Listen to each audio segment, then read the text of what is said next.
अगदी अभिजित, तुम्ही म्हणताय की गोकुळ गीतेने निवडणूक लढवण्याची पूर्ण तयारी केली होती, याचा अर्थ काय घ्यायचा? तुम्ही स्वतः तिथे उपस्थित आहात.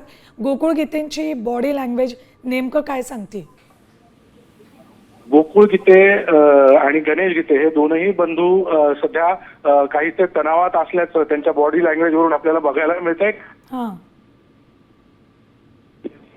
केली होती, प्रचार दौरे सुरू होते, नाही कुठल्याही परिस्थितीत माघार घेणार नाही अशा पद्धतीची भूमिका काल गोकुळ गीतेंनी मुंबईला जाण्याआधी बोलून दाखवलेली होती. आणि कुठेतरी तो विश्वास त्यांना होता की आपण ही निवडणूक लढवू, कारण मी भाजपचा पदाधिकारी किंवा कार्यकर्ता नाहीये, बंधू गणेश गीते भाजपचे नेते आहेत, त्यामुळे राजकीय दबाव माझ्यावर टाकला जाऊ शकत नाही अशा पद्धतीची त्यांची प्रतिक्रिया होती. मात्र त्यानंतर मुंबईमध्ये जी महत्वाची बैठक या सगळ्या संदर्भात पार पडली. त्यानंतर मात्र गणेश गीते आणि गोकुळ गीते या दोघा बंधूंचा आता बदललेला आहे.